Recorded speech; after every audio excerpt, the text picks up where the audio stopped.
Mark thought it was just another quiet Tuesday night until a shocking phone call turned his world upside down. What he discovered shattered everything he believed about love, trust, and marriage. But instead of breaking down, Mark found a way to rebuild, stronger, wiser, and with a twist no one saw coming. Mark Palmer's Tuesday nights were always the same. He'd microwave a simple dinner, settle onto the couch, and watch a movie he already knew by heart. It wasn't exciting, but it was predictable, something he had grown to value over the years. His wife Lisa had recently taken up Spanish classes at a local community center, which meant Mark had a few extra hours to himself. Honestly, he didn't mind. The silence let him decompress after long days working as a freelance graphic designer. But this Tuesday was different. Halfway through his movie, Mark's phone lit up on the coffee table. He glanced over, expecting maybe a weather alert or a spam call. But when he saw the name on the screen, Ethan Myers, he raised an eyebrow. Ethan never called this late. They'd been friends since high school. The kind of friend who showed up with pizza during breakups and made you laugh when you wanted to punch a wall. Ethan didn't do drama, so when Mark answered and heard his friend's hesitant voice, his body instinctively stiffened. "Mark, hey, you got a minute?" "Yeah, what's up?" Ethan paused. I I think I just saw Lisa, but not where you'd expect." Mark sat up straight. "Where?" Ethan sighed. "Look, man, I'm at a house party. It's not your usual scene. It's one of those swinger places. I know, weird. I tagged along with a buddy. I wasn't even going to stay long. But I swear, I saw Lisa. She's here, with two guys. She's laughing, hanging off one of them." Silence. Mark didn't speak. He couldn't. His brain refused to connect the words. Lisa? At a swinger's house? That couldn't be right. She had class on Tuesdays. She was at class now. This had to be a mistake. "Are you sure?" Mark finally managed, his voice barely audible. "I wouldn't call if I wasn't. I know what she looks like. I walked right past her. She didn't see me. She's not exactly hiding either." Mark stood up, phone still to his ear, the movie now a forgotten blur in the background. He paced. "You got an address?" Ethan hesitated again, but relented. "Yeah, I'll send it now. But Mark, are you sure you want to do this?" Mark didn't answer. The text came through a second later. A street across town, a 20-minute drive. He didn't remember grabbing his keys, or locking the door, or starting the car. But he remembered the drive, his thoughts attacking him with questions he couldn't answer. Was it true? Could Ethan be wrong? Was this some twisted coincidence? No, Ethan didn't lie. And Lisa, what if he never really knew her? The house was ordinary, just another upscale suburban home with trimmed hedges and wide windows. Mark sat in his car across the street for a full minute. People came and went casually, like it was just another backyard barbecue. Except this wasn't burgers and beers. This was something else entirely. Ethan was waiting near the driveway, hands in his jacket pockets, face unusually serious. When Mark approached, he didn't offer a joke or a hug, just a nod. "She's still inside," Ethan said quietly. "But again, man, think this through. Once you see it, you can't unsee it." "I have to know." Ethan gave him a look, then stepped aside. Mark walked to the front door like a man heading into a courtroom. Every part of him screamed to turn around, to go back to the comfort of ignorance. But his feet moved forward anyway. The music inside was low and pulsing, the air thick with expensive perfume and tension. People milled around with drinks in hand, smiling too easily, talking too closely. Mark barely registered any of it. His eyes scanned every room Ethan led him through until Ethan paused, subtly gesturing toward a corner of the living room. "There," he said. Mark looked, and his breath caught. Lisa was there, seated on a leather couch, sandwiched between two men, laughing like she belonged. Her hand touched one man's shoulder as she leaned in to say something. She didn't look ashamed. She didn't look like someone hiding a secret. She looked comfortable. Mark couldn't move. His legs refused to cooperate. A wave of nausea passed through him as the noise in the room vanished into white static. This wasn't a misunderstanding. This wasn't a look-alike. It was her. And for a long, terrifying moment, Mark stood frozen, watching the life he thought he had unravel right in front of him. Mark didn't remember taking the first step, but suddenly he was walking. The noise around him faded, like the air had thickened. He moved slowly, his eyes locked on Lisa, each step harder than the last. Ethan stayed behind. Mark didn't look back. The laughter stopped as Mark reached the couch. One of the men, tall, mid-30s, confident, glanced up and noticed him. The other, younger, shifted uncomfortably. But Lisa was the last to react. She turned, saw Mark, and froze. For half a second, her expression flickered. Shock, maybe guilt, but it disappeared just as fast. "What are you doing here?" she asked like they'd run into each other at the grocery store. Not a sex party. Mark opened his mouth, but no words came. His heart was pounding too hard. "I asked you a question," Lisa said, firmer this time. Her tone wasn't defensive, it was challenging. Mark finally spoke, his voice low. "You told me you were at Spanish class." Lisa didn't answer. One of the men stood up slowly. "Look, man, I think you've got the wrong idea. Maybe you should—" "Sit down," Mark cut in, not even looking at him. His focus stayed on Lisa. "I want to know how long," he said. "I want to know what this is. I want to know who you are, because the woman I married wouldn't be here." Lisa exhaled, like this was an inconvenience. "Mark, don't make a scene." "A scene?" he repeated. "Lisa, you lied to me. You're here with strangers while I'm at home thinking you're learning Spanish." "It's not like that." "Then explain it." She paused. Then in the same calm, detached voice said, "I needed something you weren't giving me." The words hit harder than he expected. Not just the content, but the casual way she said them. Like this wasn't betrayal, just a conversation over coffee. "I gave you everything," Mark said. "A home, stability, respect." Lisa shook her head. "You gave me a routine, a life where nothing ever changed. I'm not blaming you, Mark. I just wanted more. And I found it here." He stared at her, searching for any hint of the woman he thought he knew. But all he saw was distance, indifference. "I don't even know who you are," he said. Lisa looked at him, unfazed. "That's the problem, isn't it?" Mark turned and walked out. This time Ethan followed. Outside, the cold air didn't sting. It numbed. Mark stood in the driveway, staring at nothing. "You okay?" Ethan asked carefully. Mark didn't answer. He got into his car and drove home in silence. The ride was longer this time. Not because of traffic, but because everything had changed. Every stoplight felt like a delay in accepting the truth. When he pulled into his driveway, he stayed in the car, gripping the steering wheel. His knuckles were white, but he felt nothing. Inside, the house was exactly as he left it, but it felt like someone else's life now. He sat on the couch and waited. Hours passed. At midnight, he heard the key in the lock. The door opened, and Lisa walked in, calm as ever. "You waited up," she said, setting her bag down like this was normal. Mark didn't stand. "You knew I'd find out." Lisa crossed her arms. "Eventually. I just didn't think it would be tonight." "How long?" he asked. "Months." "And you don't see anything wrong with this?" "I don't see it as cheating," she replied. "We stopped being a couple a long time ago. You just didn't notice." Mark stood now. "That's not an excuse. That's cowardice. You didn't talk to me. You lied to me." "I didn't lie. I just didn't tell you." "That's the same thing." Lisa shrugged. "You wouldn't have understood. You didn't even give me the chance." There was a beat of silence. Then Lisa said, "I chose happiness. If that hurts you, I'm sorry. But I'm not going to apologize for who I am." Mark stared at her, not with anger, but something worse, realization. He had been in love with a version of her that didn't exist anymore. "I'm done," he said simply. Lisa didn't react. He walked past her, went upstairs, and began to pack. Not everything, just enough. Clothes, documents, essentials. He didn't cry. He didn't yell. He just left. Mark didn't slam the door when he left. He didn't shout or throw accusations into the night. He just got in his car and drove to the only place that made sense in that moment. Ethan's.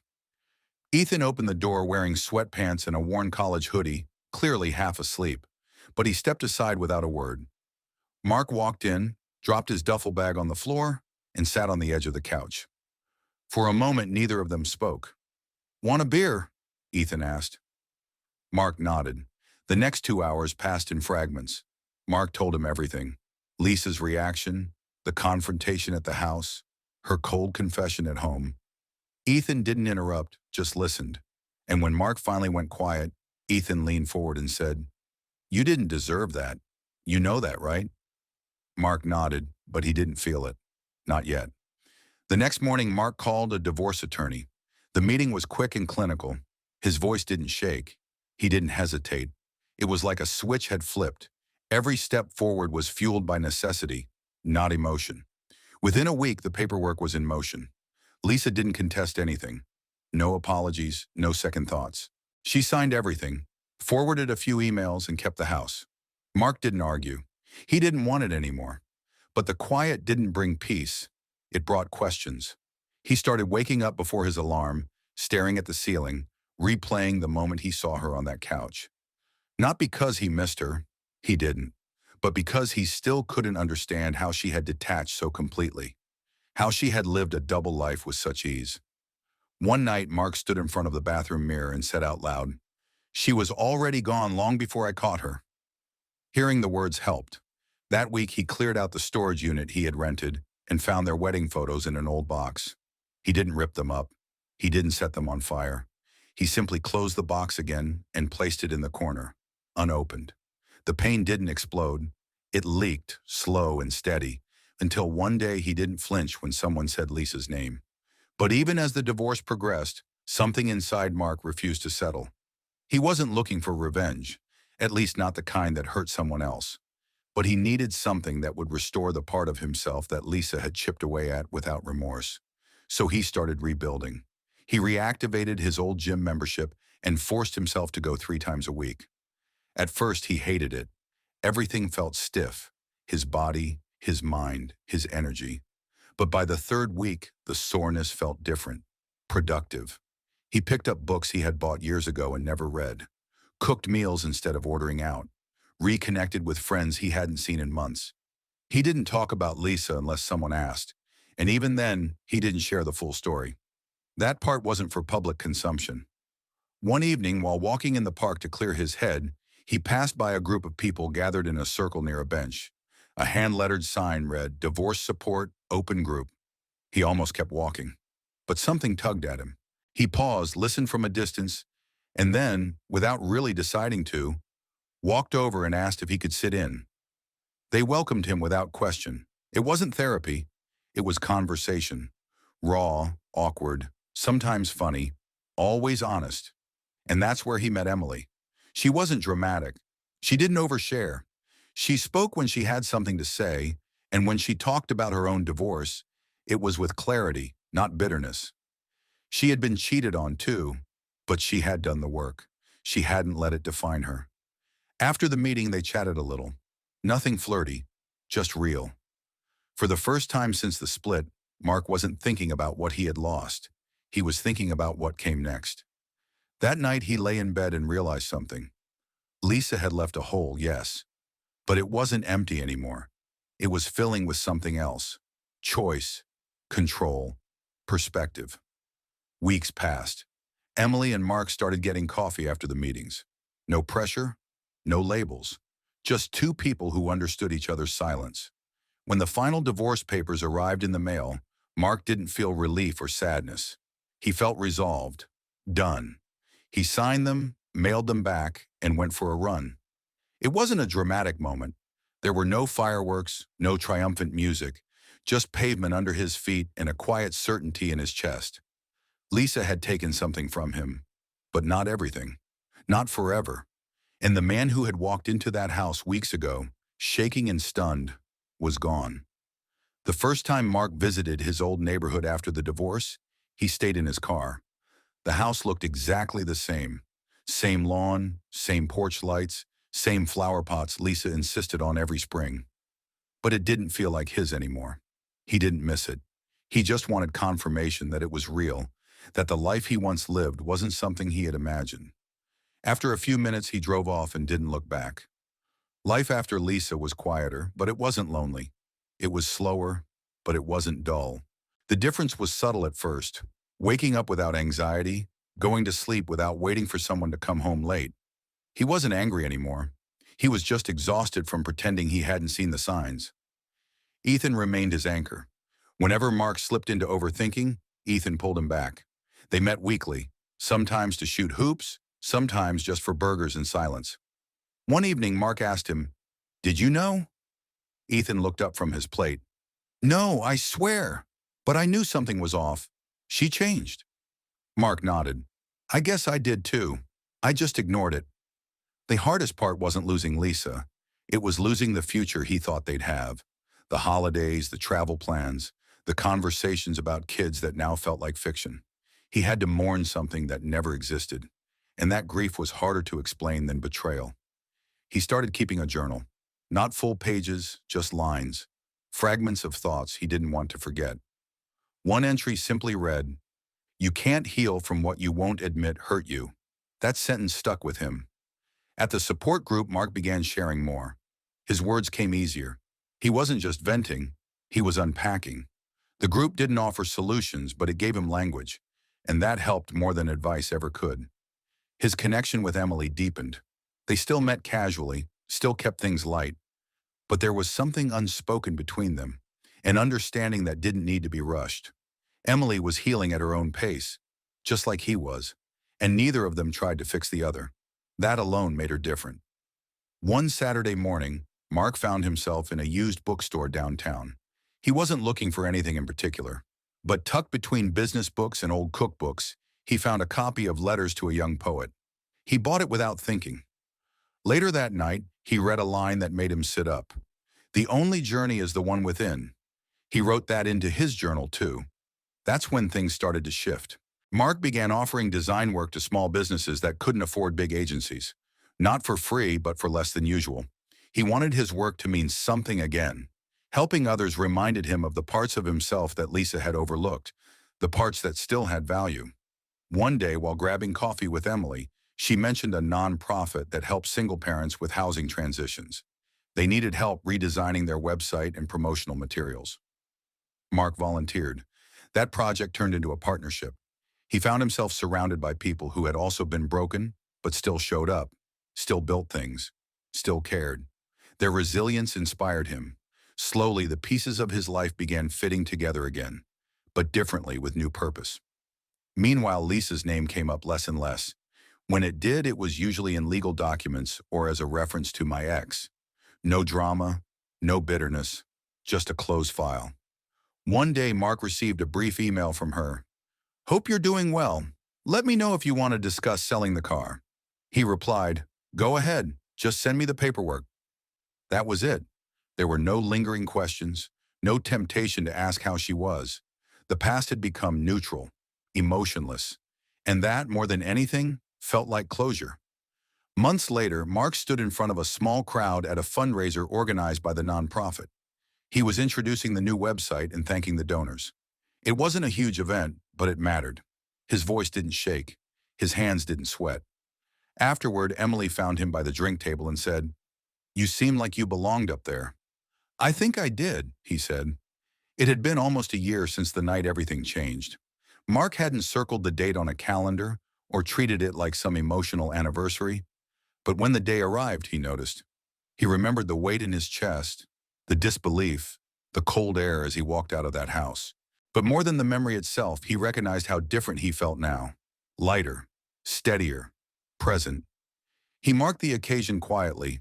No dramatic reflections, just a walk in the park and dinner with a few close friends. Ethan raised a glass and offered a simple toast. To what's next? Mark clinked his glass without needing to say anything. The divorce had finalized months ago.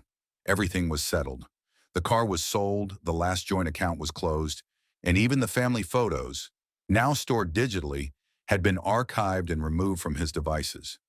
Not out of anger, but because he didn't need them anymore. One afternoon, while sorting through old files on his computer, Mark stumbled across a folder labeled Life Plan. It was something he and Lisa had put together during their 4th year of marriage. Budget projections, vacation ideas, a rough timeline for buying a second property. He almost deleted it, but then he opened it instead. It wasn't painful to read, just strange, like looking into someone else's plans. That version of his life didn't exist anymore, and the man who had built it didn't either. Mark read through a few pages, then closed the file. He saved one photo, an old road trip shot from Utah, and deleted the rest. That image still made him smile. Not because of her, but because of him. He had been happy there. That's what he wanted to remember. His friendship with Emily had slowly evolved. There was no single turning point, no grand confession, just a series of conversations, shared meals, and honest moments that built something new. She didn't ask for a label, and neither did he. They were building something on their own terms with mutual respect as the foundation. One evening, they sat on a bench overlooking the city skyline. Mark told her about the time he almost didn't go into the support group, how he had stood outside for 5 minutes debating whether to turn around. "I'm glad you stayed," she said. "Me too." Mark wasn't interested in revenge anymore, not even the symbolic kind. There was a time he had imagined Lisa seeing him successful and fulfilled and regretting her choices. But now he realized that he didn't care whether she saw anything at all. His healing wasn't about showing her anything. It was about reclaiming himself. He didn't hate her. He didn't want her back. He didn't even wish things had gone differently. Because without the betrayal, without the break, he might never have stepped away from the life that was slowly shrinking him. The truth was, the marriage hadn't just ended that night at the party. It had been ending for years, quietly, gradually. He just didn't want to see it. Lisa had taken the exit first. Mark had waited at the intersection too long, hoping things would change. But once he walked away, the road opened. Now he was on it. He wasn't trying to rebuild the past. He was building forward, making choices that reflected who he had become. His design business had grown, not dramatically but sustainably. He focused on work that aligned with his values: nonprofits, local businesses, education groups. It made him feel useful again. One morning, while reviewing a client brief, he received a handwritten card in the mail. No return address. Inside it read, "You may not realize it, but your work helped me more than you know. Thank you for not giving up on yourself or others." There was no signature. He kept the card. Mark often thought about what people expected from stories like his. Some wanted justice, others wanted retribution, but what he had learned was simpler. Sometimes the best outcome wasn't proving someone wrong, it was proving to yourself that you could keep going, no matter what was done to you. Lisa made her choice. He made his, and now he was free.